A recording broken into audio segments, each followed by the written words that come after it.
भगवान शिव जी ने बताया सच्ची भक्ति का रहस्य क्या है। जब हिमालय की गोद में उस रात पूर्णिमा का चांद शांत आकाश में झिलमिला रहा था, कैलाश पर्वत पर मंद समीर बह रही थी। माता पार्वती जी अपने आराध्य भगवान शिव के समीप बैठी थी। वातावरण में एक अद्भुत शांति थी।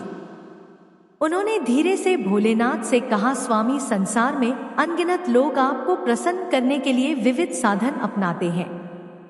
कोई मंत्र जप करता है, कोई यज्ञ हवन करता है, कोई कठोर तप करता है, तो कोई आपके चरणों में जल, दूध और बेलपत्री चढ़ाता है। किंतु मैं जानना चाहती हूँ, इन सब में सबसे महान भक्ति कौन सी है जो सीधे हृदय से आपको प्रिय हो जाती है। भगवान शिव ने पार्वती की ओर गहन दृष्टि डाली। उनके त्रिनयन में दिव्य करुणा और असीम ज्ञान की ज्योति झलक रही थी। वे मंद स्मित कर बोले, देवी, तुम्हारा प्रश्न अत्यंत गूढ़ है और युगों से साधक इसका उत्तर खोजते आए हैं। भक्ति केवल बाह्य आचरण से नहीं होती, उसका मूल भाव भीतर छिपा रहता है। आज मैं तुम्हें एक प्राचीन कथा सुनाऊंगा, जिससे यह स्पष्ट हो जाएगा कि सबसे बड़ी भक्ति कौन सी है। इतना कहकर महादेव ने अपनी जटाओं को हल्का सा झटका और एक दिव्य दृश्य प्रकट कर दिया। पार्वती को लगा जैसे वे समय के प्रवाह में पीछे लौट रही हो। सामने एक प्राचीन नगर और उसमें रहने वाला एक साधारण किसान दिखाई दिया, जो दिन रात कठिन परिश्रम करता था, पर हर कार्य से पहले शिव नाम का स्मरण अवश्य करता था। भगवान शिव ने कहा, देवी, इस किसान की कथा से तुम समझ पाओगी कि भक्ति का असली स्वरूप क्या है।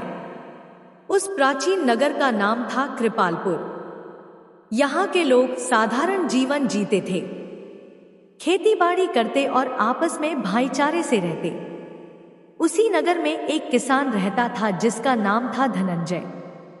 उसका घर कच्ची मिट्टी का बना हुआ था, जिसमें उसकी पत्नी गौरी और 2 छोटे बच्चे रहते थे। धनंजय का जीवन साधारण था, ना कोई बड़ा धन संपत्ति, ना वैभव, ना कोई विशेष विद्वता। किंतु उसमें एक विशेषता थी। हर काम की शुरुआत वह ओम नमः शिवाय कहकर करता और हर सांस में भगवान शिव का स्मरण करता। सुबह होते ही वह सबसे पहले अपनी गौशाला में जाता, गाय का माथा सहलाकर कहता, भोलेनाथ का आशीर्वाद है कि यह गाय मुझे दूध देती है। खेत में हल चलाते समय भी वह अपने बैल को थपथपाकर कहता, यह भी महादेव के रूप हैं जो मेरे लिए धरती को जोत रहे हैं। उसकी पत्नी अक्सर मुस्कुराकर कहती, तुम तो हर जगह शिवजी को देख लेते हो, कभी बच्चों में, कभी जानवरों में, कभी पड़ोसियों में। धनंजय हंसकर उत्तर देता, देवी, जब शिवजी सर्वव्यापक है तो उन्हें केवल मंदिर में ही क्यों खोजे। जो भोजन हम खाते हैं, जो जल हम पीते हैं, जो लोग हमारे आसपास हैं, सब उन्हीं के अंश हैं। नगर के अन्य लोग उसे साधारण और कभी कभी मूर्ख भी मान लेते। कहते, यह किसान बहुत भोला है, ना पढ़ा लिखा, ना कोई बड़ा पूजा पाठ जानता, बस हर समय शिव शिव करता रहता है।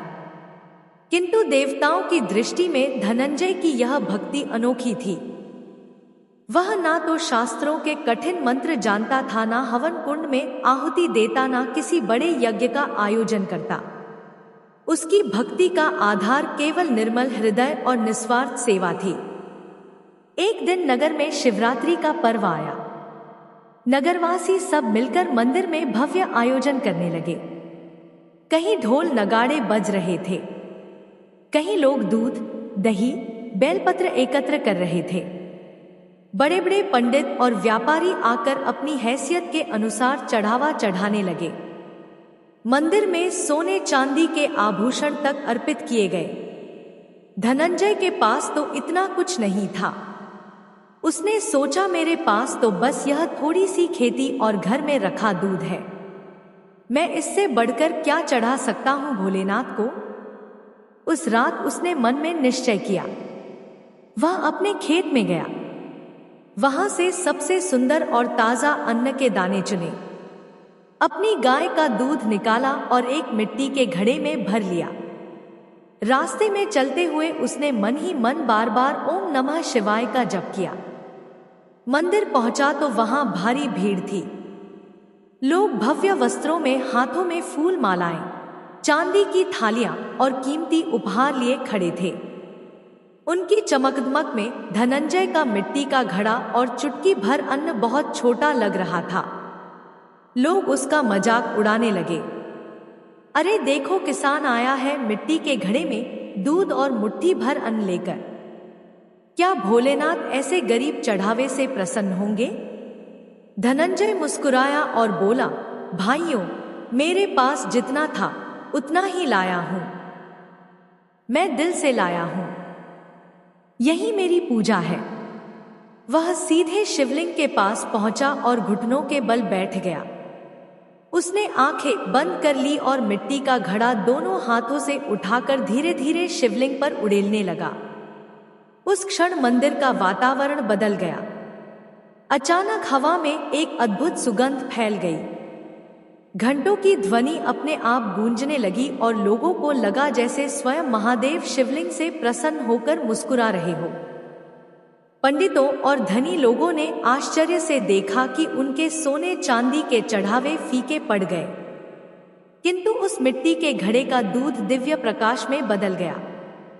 धनंजय के आंसुओं के साथ जब वह दूध शिवलिंग पर गिरा तो ऐसा लगा मानो स्वयं गंगाजल बह रहा हो। पार्वती ने यह दृश्य देखकर महादेव से कहा, स्वामी, यह तो अद्भुत है। इतने बड़े बड़े धनी लोग यहाँ सोना चांदी चढ़ा रहे हैं, फिर भी आपकी प्रसन्नता इस साधारण किसान के मिट्टी के घड़े से कैसे हुई? महादेव ने मन स्मित कर उत्तर दिया, देवी, यही है भक्ति का रहस्य। सोना चांदी बाहरी वस्तु है, किंतु यह किसान अपने हृदय का भाव मेरे चरणों में अर्पित कर रहा है। सच्ची भक्ति वही है जिसमें मैं और मेरा नहीं होता, केवल प्रेम और समर्पण होता है। यही भक्ति मुझे सबसे प्रिय है। धनंजय किसान की कथा सुनकर माता पार्वती भाव विभोर हो गई। उनके नेत्रों में करुणा छलक उठी और वे बोली, स्वामी, अब मुझे समझ में आने लगा है कि सच्ची भक्ति केवल मंदिरों की भव्यता या चढ़ावे में नहीं होती। लेकिन क्या संसार में और भी उदाहरण हैं जहां लोगों ने अनोखे ढंग से आपको प्रसन्न किया हो?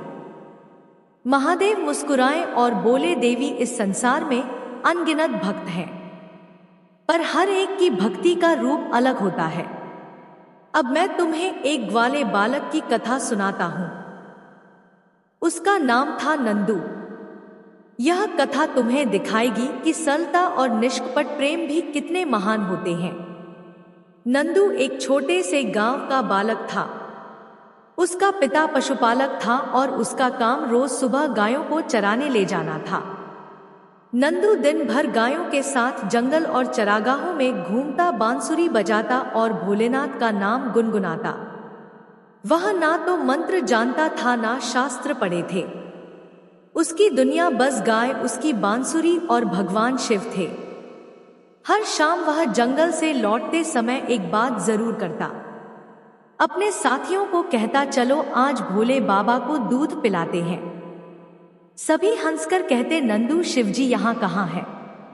मंदिर में तो कोई मूर्ति भी नहीं है। नंदू भोलेपन से उत्तर देता, अरे वो तो हर जगह है। इस पीपल के पेड़ के नीचे ही बैठ जाते हैं, वही उनका आसन है। और फिर वह अपनी छोटी सी मिट्टी की लोटे में गाय का ताजा दूध निकालकर पेड़ की जड़ों में उड़ेल देता। दोनों हाथ जोड़कर कहता, भोले बाबा, यह दूध आपके लिए है। मैंने अपने हाथों से निकाला है, कृपया स्वीकार कर लेना। उसकी यह बाल सुलभ श्रद्धा प्रतिदिन चलती रही। लोग हंसते, मजाक उड़ाते, पर नंदू की श्रद्धा अटल रही। एक दिन गांव में अकाल पड़ा। खेत सूख गए, तालाब सूखने लगे और लोगों के पास अन्न जल की कमी हो गई। गांव वाले परेशान होकर सोचने लगे कि अब कैसे जीवन बचेगा। नंदू उसी समय भी हर शाम अपनी गाय का थोड़ा सा दूध निकालकर पेड़ के नीचे अर्पित करता। भूखा होने पर भी वह कभी उस दूध को नहीं पीता। कहता, यह तो भोले बाबा का हिस्सा है, अगर इन्हें अर्पित नहीं करूंगा तो यह नाराज हो जाएंगे। उस रात गांव के एक बुजुर्ग ने स्वप्न में देखा कि भगवान शिव स्वयं उनके सामने खड़े हैं। उन्होंने कहा, गांव को अकाल से बचाना हो तो उस बालक की श्रद्धा को पहचानो। उसकी भक्ति ने मुझे प्रसन्न कर दिया है। कल सुबह सब लोग उस पीपल के पेड़ के नीचे आना। अगली सुबह गांव वाले एकत्र हुए। उन्होंने देखा कि नंदू हमेशा की तरह गाय का दूध लेकर पेड़ के नीचे आ रहा है। जैसे ही उसने दूध अर्पित किया, वहां से जल की धारा फूट निकली। लोगों ने आश्चर्य से देखा कि सूखा पड़ा तालाब उसी जल से भरने लगा। खेतों में हरियाली लौट आई और पूरा गांव बच गया। माता पार्वती ने यह कथा सुनकर विस्मय से कहा, स्वामी कितना अद्भुत है यह। एक छोटे बालक की सरल भक्ति ने पूरे गांव को अकाल से बचा लिया। महादेव ने गंभीर स्वर में कहा, देवी यही तो भक्ति का सार है। शास्त्रों के गढ़ ज्ञान, बड़े यज्ञ या सोने चांदी के चढ़ावे से मुझे उतनी प्रसन्नता नहीं मिलती जितनी एक निष्कपट और सरल मन से अर्पित की गई प्रेममय भावना से मिलती है। भक्ति का अर्थ है निष्कपटता, समर्पण और प्रेम, यही सबसे बड़ी भक्ति है। हिमालय की गुफा में बैठे भगवान शिव ने समय का पर्दा फिर हटाया और माता पार्वती के समक्ष एक प्राचीन प्रसंग उभरा जिसमें एक राजसभा दिखाई दी। यह कथा उस राजवंश की थी जहां एक धर्मपरायण राजा चिताभानु महाशिवरात्रि के व्रत का महात्मा अपने गुरु से सुन रहा था और गुरु ने उसे एक पुराने शिकारी लुब्धक की घटना के माध्यम से समझाया कि सच्ची भक्ति आडंबर से नहीं, भाव से होती है। दृश्य बदलते ही सघन वन प्रकट हुआ। लुब्धक उस रात शिकार की तलाश में एक बेलपत्र वाले वृक्ष पर चढ़कर जंगली पशुओं से बचने के लिए जागता रहा। उसकी पोटली में सूखा अन्न था और आंखों में भय। रात भर जागते हुए उसकी थकी उंगलियां अनायास बेल के पत्ते तोड़कर नीचे गिराती रही। अंधेरे में उसे ना था कि वृक्ष के नीचे स्वयंभू शिवलिंग है जिस पर वे पत्ते एक एक कर गिरते जा रहे हैं।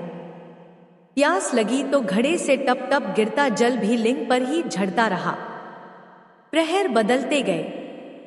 मन में शिव का कोई मंत्र नहीं, हवन नहीं, पूजा विधान नहीं, बस जीवन बचाने की जजीवशा और सतत जागरण। भोर की पहली किरण के साथ जैसे ही पशुओं का खतरा टला, लुब्धक वृक्ष से उतरा तो उसे विचित्र शांति का अनुभव हुआ, मानो भय की जड़ कट गई।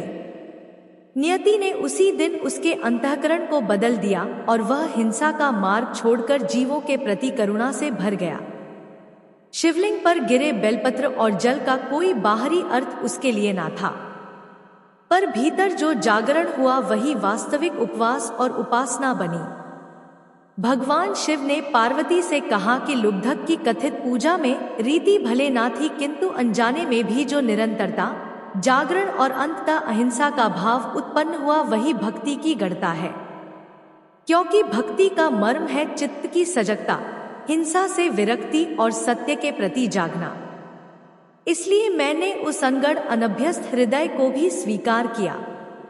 यहाँ सीख यह है कि सबसे बड़ी भक्ति वह है जो मन को दया, जागृति और परिवर्तन की ओर ले जाए। अब दृश्य एक आश्रम का हुआ जहां एक बालक ने समय को ही चुनौती दे दी थी। पार्वती ने उस तेजस्वी बालक को देखा जिसकी हथेलियों में पुष्प और आंखों में केवल एक नाम बसता था। यह था मार्कंडेय, जिसे अल्पायु का दाय मिला था, पर उसने भय की जगह आश्रय चुना और शिवलिंग से लिपटकर एकाग्र चित्त से स्मरण करता रहा। यमदूत आए, काल का फंदा बढ़ा, किंतु बालक का चित्त अचल पर्वत सा। उसकी भक्ति में याचना कम और विश्वास अधिक था। वह ना फल की प्रार्थना कर रहा था, ना मृत्यु से वाद विवाद। वह तो बस शिव में विश्रांत हो गया था। उसी क्षण यम का पाश शिवलिंग पर पड़ा और महाकाल स्वरूप शंकर प्रकट हुए।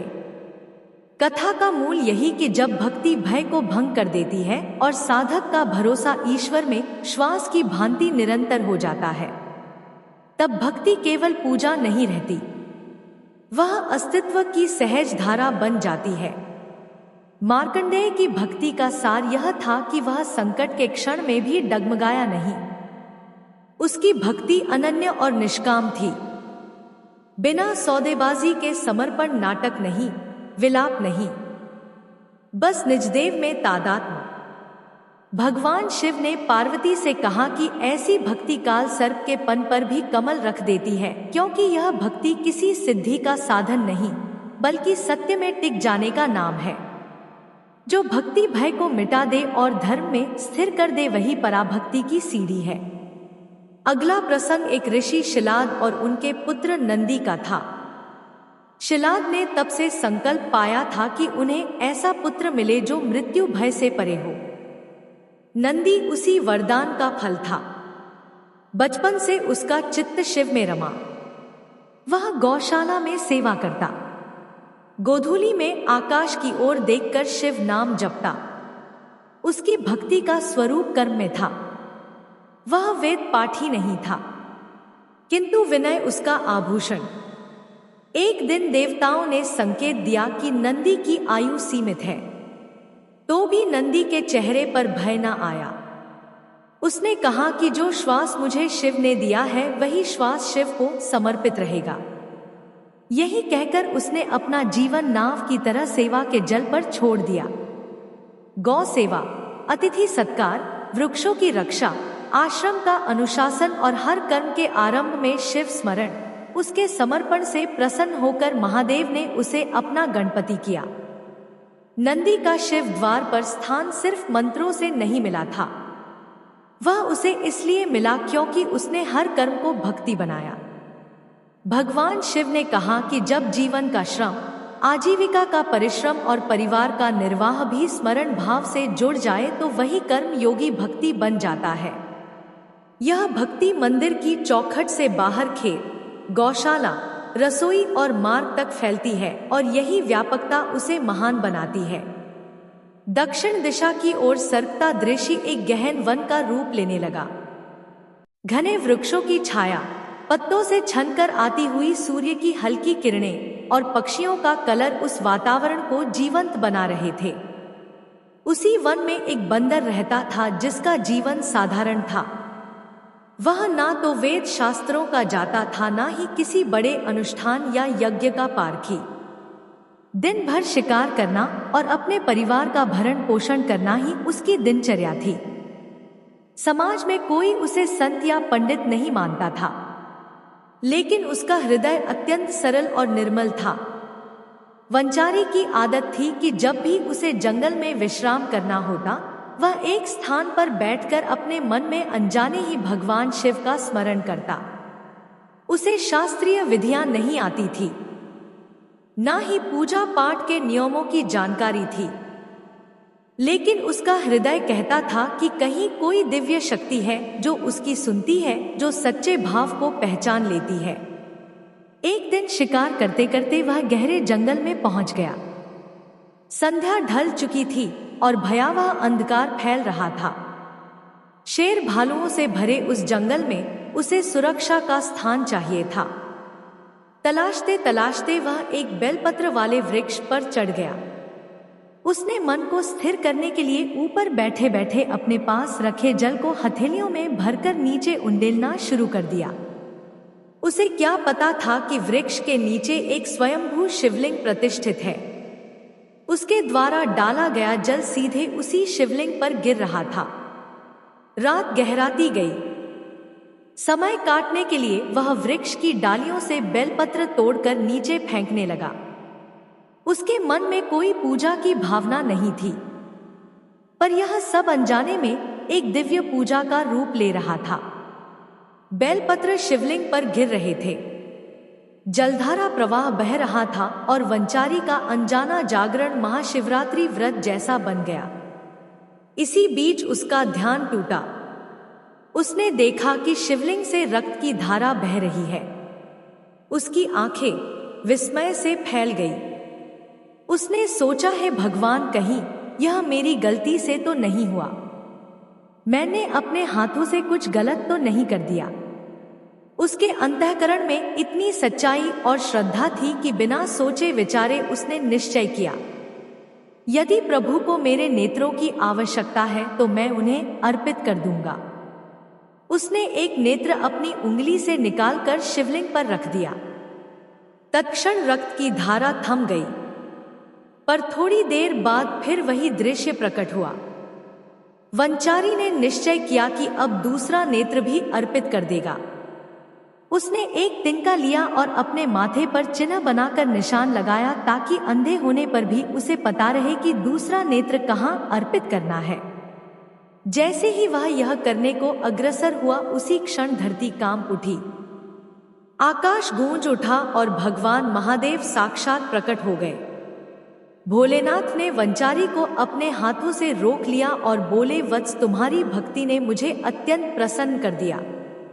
यह आडंबर या शास्त्रों का ज्ञान नहीं, बल्कि तुम्हारे हृदय की सच्चाई है, जिसने मुझे यहाँ प्रकट होने पर विवश किया। तुमने अपनी आंखें अर्पित करने का साहस किया, पर मैं तुम्हें वरदान देता हूँ कि तुम्हारी दृष्टि कभी ना छीनेगी। तुम्हारा नाम युगों युगों तक अमर रहेगा और तुम्हारी भक्ति का उदाहरण हर भक्त को सिखाएगा कि सबसे बड़ी भक्ति वही है जिसमें साधक अपना सर्वस्व अर्पित कर दे। उस क्षण वंचारी की आंखें पुनः स्वर्णिम ज्योति से भर गई। उसका मन परम आनंद से विभोर हो गया। फिर एक विनीत चरवाहे भक्त का प्रसंग उभरा, जो जन्म और जाति के बंधन में जकड़ी समाज व्यवस्था की चौखट पर खड़ा था। मंदिर के भीतर जाने की मनाही थी, पर उसके मन का दीपक मंदिर से बाहर भी निर्वात में जलता रहा। वह रोज दूर खड़ा होकर शिवलिंग को प्रणाम करता, रातों में मंदिर की चौखट तक आकर गाता। उसके स्वर में व्याकुलता और विश्वास का अद्भुत संयोग था।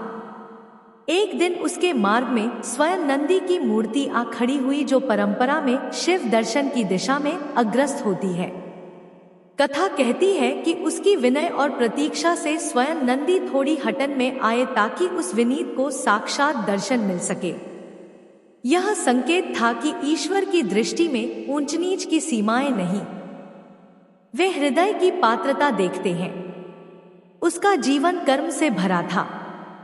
दूसरों के खेतों में सहायक बनना, बीमार पशुओं की देखभाल और अपनी कमाई का अंश भूखों को बांटना उसके लिए यही आरती थी, यही तिलक, यही प्रसाद।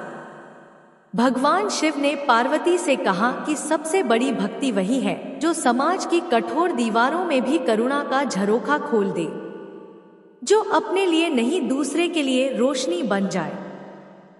ऐसी भक्ति मेरे लिए राजसी अनुष्ठानों से भी अधिक प्रिय है। अब एक गृहस्थ स्त्री का प्रसंग आया जिसका नाम मैत्रेयी था।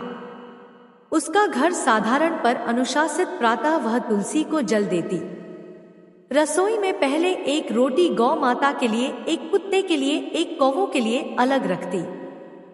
पड़ोस में प्रसूता स्त्री को रोज काढ़ा पहुंचाना, वृद्धा को स्नान में सहारा देना और काम पर जाते समय मन ही मन शिव नाम जपना उसकी दिनचर्या थी। त्योहार पर अमावट की मिठाई बांटती तो पहले अनाथ आश्रम में रखाती। उसे शास्त्र उद्धरण कम मालूम थे, पर सिद्धांत स्पष्ट था, जितने भी जीव हैं उन सब में शिव का अंश है। अतः अतिथि, पशु पक्षी, वृद्ध, बालक सब सेवा के अधिकारी हैं। एक बार घर में विपत्ति आई, आय का स्रोत रुक गया। उसने पूजा घर के सामने दीपक जलाया और बोली नहीं। मन में निश्चय किया कि सेवा रुकेगी नहीं, खर्च घटेगा पर करुणा नहीं घटेगी। कुछ सप्ताह बाद स्थिति सुधरी और पड़ोसियों ने देखा कि मैत्रेयी के घर की चूल्हा भक्ति ने न केवल उसका घर संभाला बल्कि गली के कई घरों की भी लाज रखी। भगवान शिव ने कहा कि जब रसोई कुएं कुएं और आम आंगन भक्ति के स्थल बन जाए तो समझो कि साधक ने जीवन यज्ञ आरंभ कर दिया। यही भक्ति लोक मंगल बनकर मेरे हृदय तक पहुंचती है, क्योंकि इसमें निष्काम सेवा का तेज होता है।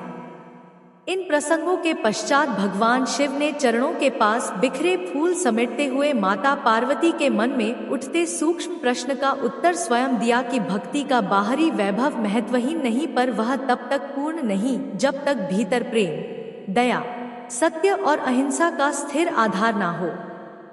उन्होंने कहा कि साधारण रीति से कहें तो भक्ति के मार्ग पर 3 स्पष्ट दीपक हैं। पहला स्मरण का दीपक, जिससे मन जागृत रहता है और भय क्षीण होता है। दूसरा सेवा भाव का दीपक, जिससे कर्म पूजा में बदल जाते हैं और घर परिवार, खेत खलिहान, दफ्तर, व्यवसाय सब मंदिर के आंगन बन जाते हैं। तीसरा समत्व का दीपक, जिससे साधक हर जीव में ईश्वर का अंश देखता है और पूर्वाग्रह गिर जाते हैं। जब यह तीनों दीपक एक साथ प्रज्वलित हो तो भक्ति परा बनती है। वही सबसे बड़ी भक्ति है। यह भक्ति किसी एक दिन, एक व्रत, एक अनुष्ठान तक सीमित नहीं। यह तो सांसों का व्रत है, जागरण का व्रत है। यह उस किसान की विनम्रता में दिखती है, उस बालक के जागरण में, नंदी के सेवा भाव में, वंचारी के समर्पण में, विनीत चरवाहे की प्रतीक्षा में और गृहिणी के रसोई यज्ञ में। इसी को समझाते हुए महादेव ने पार्वती से कहा कि जो साधक निरंतर स्मरण करता है, सेवा में रमा रहता है और सब में मुझे पहचानता है, वही बिना मांगे मेरे निकट पहुंचता है। और यही उत्तर है। सबसे बड़ी भक्ति वह है जो प्रेम, करुणा और समत्व से भरी हो और जो जीवन के हर क्रियाक्षण को उपासना बना दे। रात्रि भीगती चली और कैलाश पर चंद्र प्रभा गहरी होने लगी। भगवान शिव ने कहा कि भक्ति की पहचान संकट से होती है। जब समय प्रतिकूल हो, स्वास्थ्य डोल रहा हो, साधन क्षीण हो, तब भी यदि साधक का स्मरण स्थिर रहे तो समझो कि वह भक्ति दिखावे से ऊपर उठ चुकी है। अशेष जीवों के हित का संकल्प जब निजी लाभ हानि से परे हो जाए तो वही पुष्प बनकर मेरे चरणों को सुगंधित करता है। तभी पार्वती ने प्रार्थना की कि इस ज्ञान का सार कोई सूक्ष्म सूत्र भी बताइए जिसे लोग दैनिक जीवन में पकड़ सके। महादेव ने संकेत दिया, प्रातः उठकर एक संकल्प, दिन में एक सेवा और रात्रि में एक सच्ची क्षमा। यह 3 क्रम भक्ति को जीवंत रखते हैं। संकल्प से चित्त दिशा पाता है, यह अपक्वास अहं गलता है और क्षमा से मन निर्मल होता है। जो इसे साध ले वही मेरे निकट सदैव विराजता है। यह ना कोई कठिन यज्ञ है, ना पर्वत सा तप, यह तो मानव जीवन की सहज साधना है जिसे कोई भी कहीं भी किसी भी अवस्था में कर सकता है। कथा का प्रवाह यही नहीं थमता, क्योंकि भक्ति नदी की तरह है। जहां जहां धाराएं मिलती हैं वहां वह और व्यापक हो जाती है। इसलिए महादेव ने अंतिम दृष्टांत के रूप में लोक धर्म और आत्म धर्म के संतुलन की एक कथा दिखाई। एक ब्राह्मण पुत्र था जो निरंतर जप करता था, पर घर के वृद्ध पिता पत्नी शिशु की आवश्यकताओं से अरुचि रखता। वह सोचता कि गृह कार्यों में लगना भक्ति का ह्रास है। एक दिन गुरु ने उसे कहा कि जहां तुम्हारा नाम जब तुम्हें कठोर बना दे वहां वह अहंकार है, भक्ति नहीं। उसने विनय से प्रश्न किया कि फिर क्या करूं? गुरु ने बस इतना कहा, अपने पिता को जल, पत्नी को विश्राम और बच्चे को आदर दो और हर कर्म के पूर्व वही नाम लो जो तुम जपते हो। कुछ ही महीनों में उसका जप रसपूर्ण हो उठा, क्योंकि अब वह जप सेवा की गंध लेकर उठता था। भगवान शिव ने समझाया कि तप, जप, पूजा सब श्रेष्ठ है, पर जब वे लोक व्यवहार और करुणा से जुड़े हो तब उनका फल स्थायी और सात्विक होता है। इसी गठबंधन का नाम है परिपूर्ण भक्ति। तो दोस्तों, आपने सुना भगवान शिव द्वारा माता पार्वती को सुनाई गई वह अद्भुत कथा, जिसमें यह स्पष्ट हुआ कि सबसे बड़ी भक्ति केवल पूजा पाठ, यज्ञ या वैभव में नहीं, बल्कि प्रेम, करुणा, सेवा और समर्पण में है। चाहे वह साधारण किसान हो, ग्वाले बालक हो, लुब्धक शिकारी, नंदी, गृहिणी या कोई विनीत चरवाहा, सबके जीवन से यह सीख मिलती है कि जब हम हर प्राणी में भगवान को देखें, जब सेवा को पूजा बना दें और जब भय और अहंकार को त्याग कर प्रेम में लीन हो जाए, तब वही सच्ची और सबसे महान भक्ति होती है। यही भक्ति हमें ईश्वर के निकट ले जाती है और हमारे जीवन को सार्थक बनाती है। भक्ति वही नहीं जो आडंबर से भरी हो, भक्ति वह है जो प्रेम, करुणा और समत्व से भरी हो। वही भक्ति हमें भगवान शिव के साक्षात समीप ले जाती है। हर हर महादेव। आपके जीवन में शिव का आशीर्वाद, शांति और प्रेम सदैव बना रहे। मित्रों, अगर आपको यह कथा पसंद आई हो तो कृपया वीडियो को लाइक, शेयर और सब्सक्राइब जरूर करें, ताकि ऐसी ही दिव्य कथाएं और शिव महिमा आप तक पहुंचती रहें। हर हर महादेव लिखकर कमेंट बॉक्स में भोलेनाथ के चरणों में अपनी श्रद्धा अर्पित करें।